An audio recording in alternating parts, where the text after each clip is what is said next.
What's up everyone? Sir Ballo, and welcome once again sa ating web content management using WordPress course. Now, bago tayo mag-publish, mag-create ng mga content para sa ating website, so kailangan burahin muna natin yung mga pre-installed na mga content na nilagay ni WordPress. So, itong hello world na post, tsaka itong comment ay mga naka-install na to by default after first installation ng WordPress. So, i-delete natin yan. Now, punta tayo sa dashboard. Okay. Then, dito sa post. So, yun.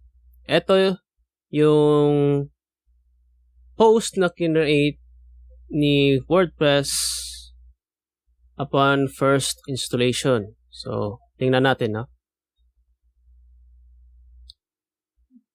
Ayun. So, hello world. At aside from the post, no? Tsaka ito yung content. Ito yung content ng post. Tapos may nilagay din sila dito na comment.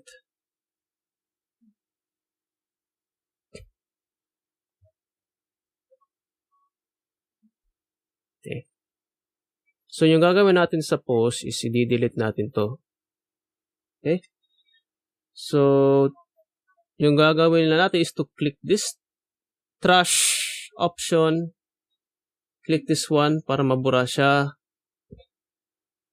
Okay. Or kung marami yung post mo, let's say hindi lang ito yung post na exist, let's say 2 or more, 4 or more. So pwedeng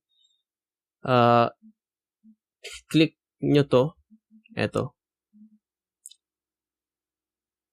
Okay. Then bulk actions. So pili lang kayo dito. Since we going to delete everything na nandito sa table na to, so move to trash yung ipiliin. So pwedeng ganun. Okay. So ito pang maramihan.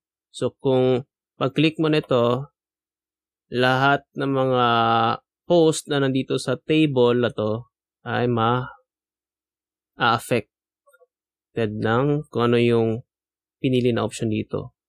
So, move to trash. So, lahat ng mga naka-check dito is di-delete. Okay? So, click natin tong trash. Okay.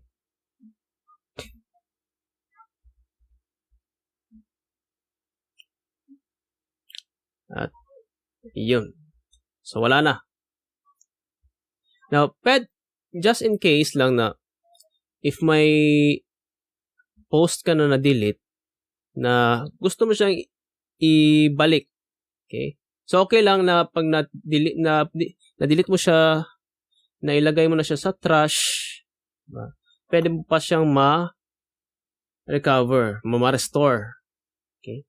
So, pag-click natin to sa trash, ayun, andito pa yung post, existing pa.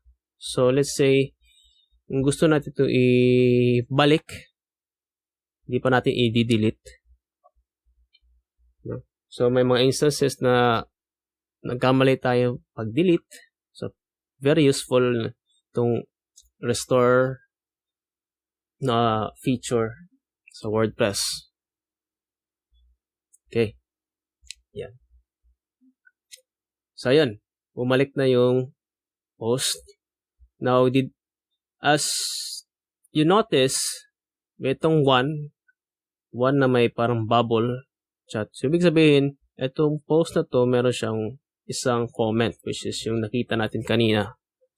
Now, kung titingnan natin dito sa comments,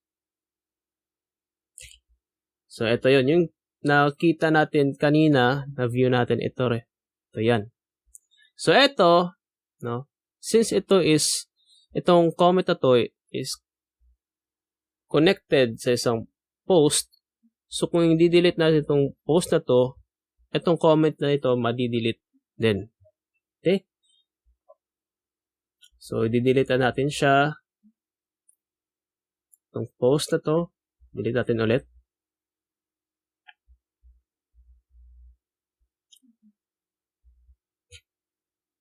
At, yun, nawala na. Andyan pa sa trash. Check natin yung comments.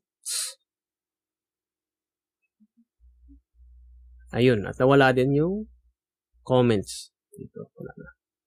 So, punta tayo doon sa post. Okay. Sa trash. So, kung gusto mo na siya i-delete permanently, as in, hindi na siya ma-restore, you can click this one, delete permanently.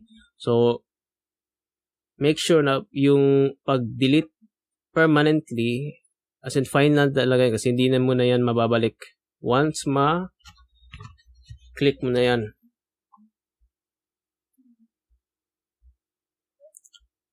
At wala na.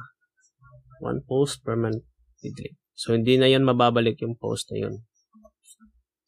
Comments. And same with the comments. Na?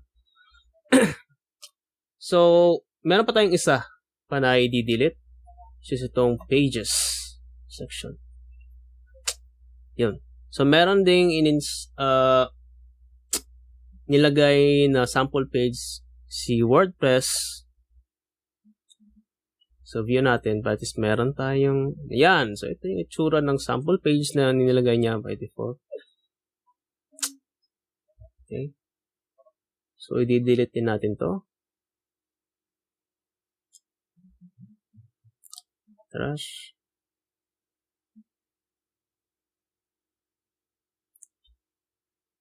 Oh, wait. Sandali lang. I-restore natin. Okay.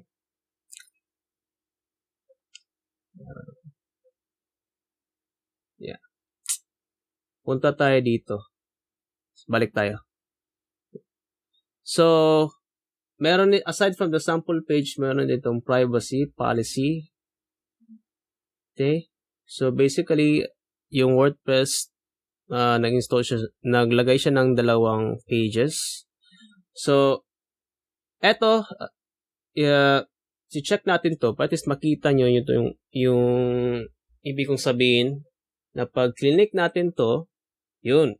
So, lahat ng mga nasa table na to, ay machi-check. Okay? So, pag i-check mo to, so lahat ng mga pages sa table na to ay ma-uncheck. Okay. So, kung ano yung mga na-check, ito, bulk actions. Okay. Move to trash. So, pag click natin itong apply na button, so lahat ng mga check dito ay madi-delete. At, ayun. Wala na. Okay. Now, check natin yung website natin. Kung ano na yung itsura after natin na-delete yung mga pre-installed contents. So, ito yung homepage. At, ayun. So, nothing found. Yung recent comments, wala na din. Ayun. So, pwede na tayong mag-create at mag-publish ng mga content para sa ating website. Sa next video, we're going to explore yung editor na gagamitin natin sa pag-create ng content.